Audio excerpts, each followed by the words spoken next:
Hello बच्चों, let's read this question. यहाँ पे हमें तीन पार्ट्स दिए हैं। फर्स्ट क्या है, what makes crystallization a better technique than evaporation. Second है, for each metal and non metal write any two physical properties. Third है, which technique can be used for separating butter from curd. तो यहाँ पे हमारा की concept क्या हो जाएगा, different types of separation methods. अगर हम पहले बात करें क्रिस्टलाइजेशन और इवेपोरेशन की,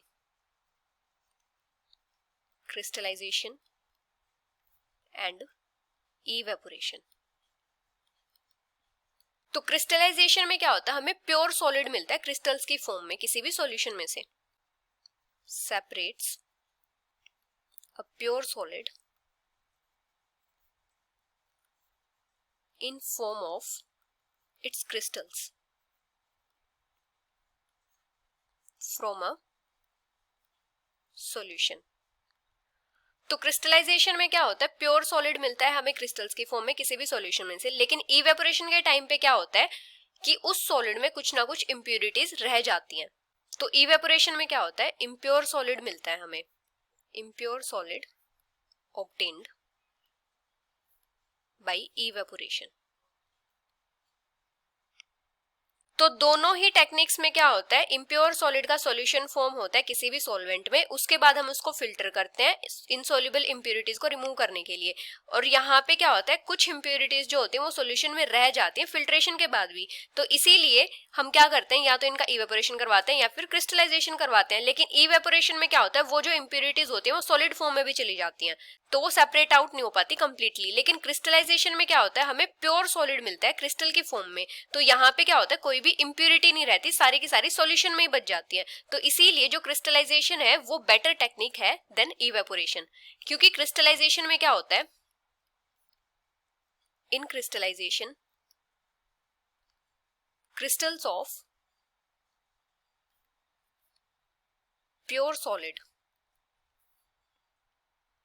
will form living behind the impurities in solution। लेकिन इवेपोरेशन में क्या होता है, वो इम्प्यूरिटीज सॉलिड में भी चली जाती हैं। बट इन इवेपोरेशन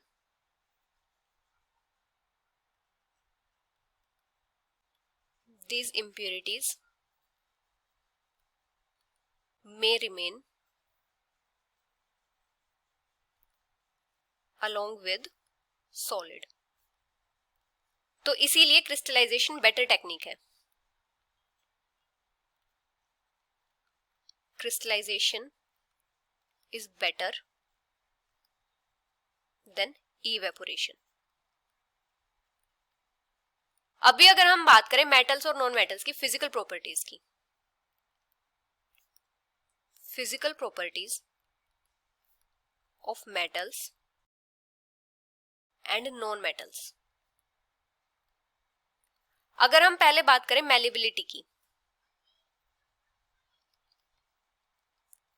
तो मैलिएबिलिटी का मतलब क्या होता है, to withdraw into thin sheets, to beat into thin sheets, मतलब उनको थिन शीट्स में कन्वर्ट करना।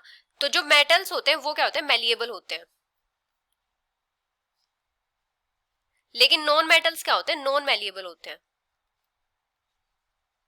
मतलब नॉन मेटल्स को हम थिन शीट्स में कन्वर्ट नहीं कर सकते हैं। अगर हम बात करें डक्टिलिटी की, तो डक्टिलिटी का मतलब क्या होता है कि थिन वायर्स में उनको कन्वर्ट करना, ड्रॉन इनटू थिन वायर्स। तो मेटल्स को हम इजीली वायर्स में कन्वर्ट कर सकते हैं। मेटल्स क्या होते हैं, डक्टाइल भी होते हैं, और नॉन मेटल्स क्या होते हैं, नॉन डक्टाइल होते हैं। अभी मेटल्स क्या होते हैं, गुड कंडक्टर होते हैं हीट और इलेक्ट्रिसिटी का, good conductors of heat and electricity. लेकिन नॉन मेटल्स क्या होते हैं, बैड कंडक्टर्स होते हैं या फिर नॉन कंडक्टर्स होते हैं। अभी मेटल्स क्या होते हैं, हार्ड होते हैं, और नॉन मेटल्स क्या होते हैं, सॉफ्ट होते हैं। अभी जो मेटल्स होते हैं वो क्या होते हैं, लस्ट्रस होते हैं, मतलब वो शाइन करते हैं, लेकिन नॉन मेटल्स क्या होते हैं, नॉन लस्ट्रस होते हैं। अभी अगर हम बात करें separation of butter from curd की, separation of butter from curd, तो बटर की सेपरेशन कर्ड से कैसे हो सकती है, एक टेक्निक होती है जिसको क्या बोलते हैं, centrifugation bye centrifugation.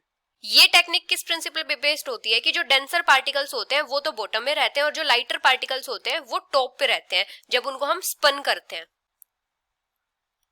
Denser particles are forced to bottom and lighter particles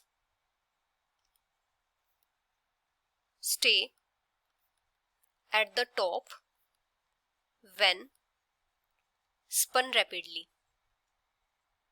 तो ये जो टेक्निक होती है किस लिए यूज होती है, for separating particles suspended in a liquid. किसी भी लिक्विड में जो सस्पेंडेड पार्टिकल्स होते हैं उनको सेपरेट आउट करने के लिए। ये क्या होती है, एक मैकेनिकल प्रोसेस होती है जिसमें हम क्या करते हैं, सेंट्रीफ्यूगल फोर्स को यूज करते हैं। इस प्रोसेस में क्या होता है, एक जार होता है उसमें हम कर्ड को लेते हैं और उसको रोटेट करते रहते हैं।